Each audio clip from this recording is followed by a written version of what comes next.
पंजाबी कल्याण मंच द्वारा और शहीद मदन लाल ढींगड़ा पार्क दोनों की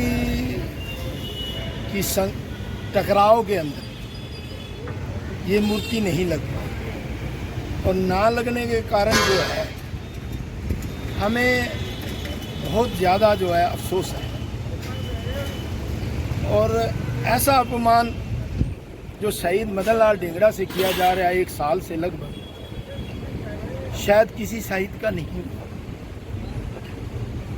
अब जो शहीद मदन लाल पार्क है वो कहता है कि मेरे पे मूर्ति तैयार है, और अभी उसके सदस्य मुझे मिले थे, बात भी आपसे भी कर रहे थे, कह रहे थे मूर्ति तो तैयार है परंतु उसके अंदर कुछ घुंडी दिखाई देती है।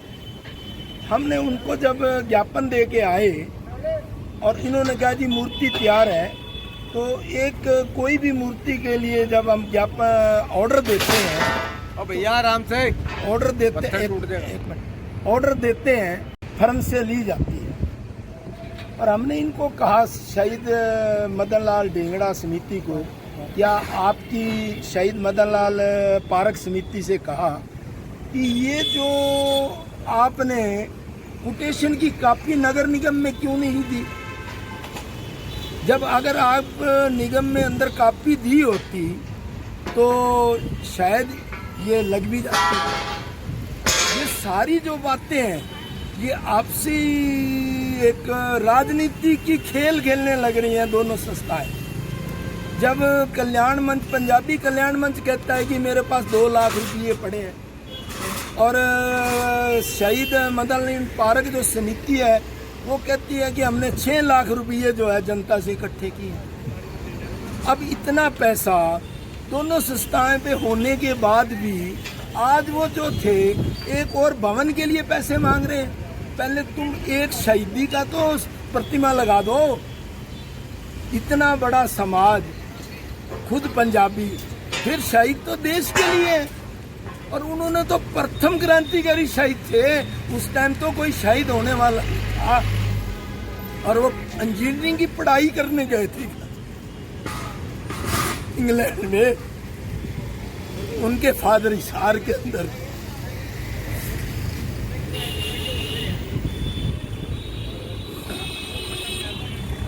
सर्जन थे। इतना बड़ा समाज, कोई सोच नहीं है किसी में। जब हमने 4/8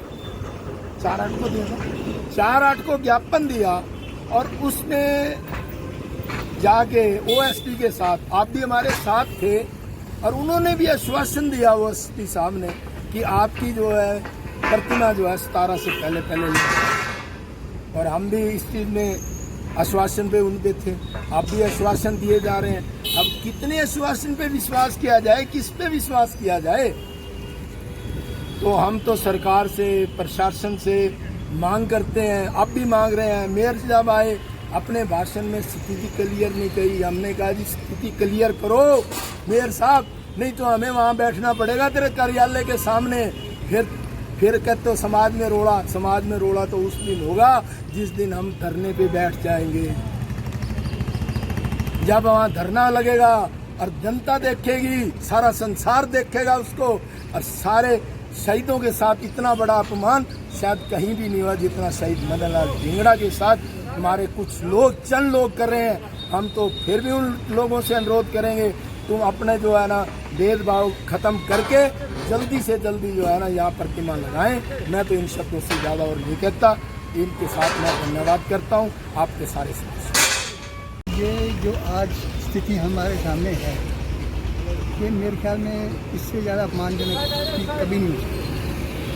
शहीद अमर शहीद मदन लाल ढींगड़ा जी 1996 से जिनकी प्रतिमा लगी हुई थी, खंडित हुई, दोबारा लगाई गई, और 1 साल के अंदर खंडित भी हो गई और नगर निगम कार्यालय में पहुंच गई। और किस हालात में पहुंची, क्या उसको बार बार कहने या दोहराने में कोई फायदा नहीं। आज हमें अफसोस है जो हमारे यहाँ के दो संगठन हैं, कल्याण पंजाबी कल्याण और ये पार्क समिति, इनके आपसी मतभेद के कारण कोई निर्णय नहीं कर पाए आपस में। स्टैचू तैयार है और नगर निगम भी इनको आपस में उलझाने की कोशिश की है। नगर निगम में ये मिलते रहे हैं, नगर निगम ने कोई इनको ये नहीं कहा कि आप मूर्ति ले आओ, हम इसका स्ट्रक्चर, इसका जो फाउंडेशन है वो तैयार करके दे देंगे आपको। हमने 4 तारीख को लेटर दिया मंडलायुक्त के नाम। लेटर में हमने क्लियरली ये मेंशन किया कि हमारे 2.5 महीने के करीब हो गए, 2-2.5 महीने, तो ये स्टैचू नहीं लगाया गया और ये अपमानित तरीके से जो नगर निगम कार्यालय के अधिकारियों द्वारा जो अपमानित किया गया है, वो हमारा देश सहन नहीं करेगा। हमारा देश का कोई भी देश प्रेमी है वो इस चीज़ को स्वीकार नहीं करेगा। और हमने ये भी कहा कि वो जो भी अधिकारी है, जो दोषी अधिकारी है, उसके खिलाफ कार्रवाई भी होनी चाहिए। वो ना तो हमें उसका कोई आज तक जवाब मिला, ना ही नगर निगम मेयर साहब ने हमारे को उसके लिए बुलाया गया। हालांकि हमने कोशिश की 1 दफ़ा मिलने के लिए, लेकिन वो अपने कार्यालय में थे नहीं, व्यस्त थे। तो हमारा तो एक ही अनुरोध है, सभी से अनुरोध है कि जो ये हमारा समाज का भाईचारा है, ये बहुत बड़ी चीज़ है। समाज से ऊपर कोई नहीं है, चाहे कोई मंत्री हो, चाहे संतरी हो, चाहे कोई समाज सेवी अपने आप को बहुत बड़ा कहते हो। जहाँ देश का, हमारे शहीदों का अपमान होगा, वहाँ हमें एकजुट होना पड़ेगा। उसमें कोई जात नहीं, कोई धर्म नहीं, ना उनका कोई जात था ना उनका धर्म था। उन्होंने हमारे को आज़ादी दी, सुख का सांस लेने का हमें उन्होंने समय दिया, लेकिन हमें आज बार बार यही, हम अपने आप को अपमानित समझ रहे हैं। आज अपमानित हमारे धिंगड़ा जी, अमर सिंह धिंगड़ा जी नहीं हुए, हम अपमानित हैं, क्योंकि हमारे लोगों ने, हम ही ने, हमारी गलतियों के कारण ये आज हम स्टैचू नहीं लगा पाए। धन्यवाद।